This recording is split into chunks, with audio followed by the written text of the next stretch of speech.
Almost every mammal on Earth wears a coat. Polar bears have thick white fur to survive the Arctic.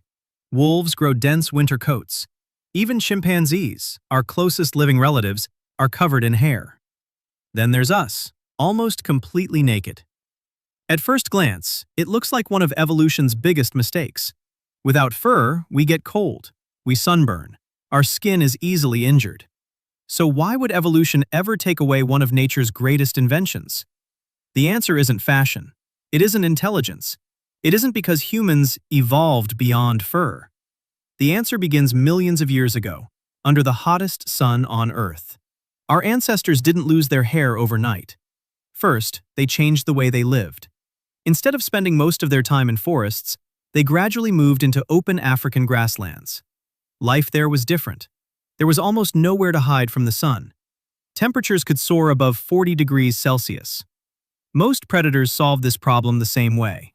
Run fast, catch your prey quickly, then stop, because running generates enormous amounts of heat. A lion can sprint at incredible speed, but only for a short time. The same is true for cheetahs. Even wolves need frequent breaks during long chases. Then humans discovered a completely different strategy. Instead of being the fastest, we became the last ones still moving. Anthropologists call it persistence hunting. Instead of chasing an animal for seconds, our ancestors sometimes tracked it for hours. The prey would sprint away, stop to recover, run again, stop again. Each time, its body became a little hotter, a little more exhausted. Eventually, it simply couldn't cool itself fast enough. The human hunter, still walking, still running, would eventually catch up. Not because we were stronger, not because we were faster, because we overheated more slowly. That sounds almost impossible, until you discover what makes the human body different from almost every other mammal. Most mammals cool themselves by panting. Dogs do it, lions do it, wolves do it. Panting works well, until you're running under the blazing sun. Humans took a completely different path. Instead of cooling through the mouth, we cool almost our entire body. We have between 2 and 4 million sweat glands. When sweat evaporates, it carries heat away from the skin. It's one of the most efficient cooling systems in the animal kingdom. But there was one problem: fur. A thick coat traps heat. It also prevents sweat from evaporating efficiently. In other words, the better we became at sweating, the more our own fur got in the way.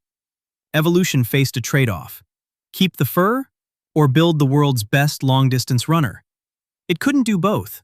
So, over hundreds of thousands of years, our ancestors slowly lost most of their body hair. Not because fur stopped being useful, because something even more valuable replaced it. And that's when humans gained a superpower almost nobody talks about. If body hair became a disadvantage, why do humans still have hair at all? Look closely. Evolution didn't remove it everywhere. It kept it exactly where it still served a purpose. The hair on your head protects your scalp from the intense heat of direct sunlight. Without it, your brain would absorb far more heat during long hours outdoors. Your eyebrows solve a completely different problem. When sweat pours down your forehead, they redirect it away from your eyes. Your eyelashes act like tiny filters, helping keep dust and insects away from one of the body's most vulnerable organs. Even the hair under our arms and around the groin may reduce friction where skin constantly rubs against skin.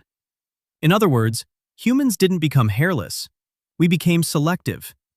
Evolution kept every hair that still did an important job and discarded much of the rest. But scientists think heat wasn't the only reason our ancestors lost their fur. Another enemy may have been much smaller. Imagine living your entire life, covered in thick fur. Now imagine sharing that fur with fleas, ticks, lice. Parasites thrive in warm, dense hair. And as early humans began living in larger social groups, those parasites could spread more easily from one individual to another. A body with less hair offered fewer hiding places. Parasites became easier to spot, easier to remove. Some scientists believe this created another evolutionary advantage. Not because smooth skin looked better, but because it made disease harder to spread. There is another clue supporting this idea. Humans spend an extraordinary amount of time grooming one another, picking insects from hair, cleaning the skin, caring for children. For millions of years, staying healthy may have depended not only on avoiding predators, but also on keeping tiny parasites under control. Still, there's one more possibility. And unlike heat or parasites, this one had nothing to do with survival. It had to do with attraction. Evolution solved one problem, but it created another. Without fur, our ancestors became vulnerable to something almost every other mammal ignores: cold. Most mammals are born wearing their own shelter. Humans are not. Take away our clothes, and even a cool night can become dangerous. In other words, our bodies became dependent on something evolution had never relied on before: technology. No wolf needs to invent a winter coat. No deer has to build a house before the first snowfall. Humans do. The moment we lost our fur, survival depended less on biology and more on what we could create: fire, clothing, shelter. Each invention replaced something our bodies no longer provided. In a strange way, losing our fur didn't just change our appearance. It pushed us toward becoming the only species that survives by constantly improving its environment.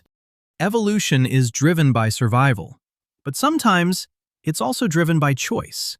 Peacocks grow enormous tails, not because they help them escape predators, but because females prefer them. Some scientists think something similar may have happened to humans. Perhaps individuals with less body hair appeared healthier, cleaner, less affected by parasites. If those individuals were chosen as mates more often, their children inherited the same traits. Generation after generation, body hair became less common.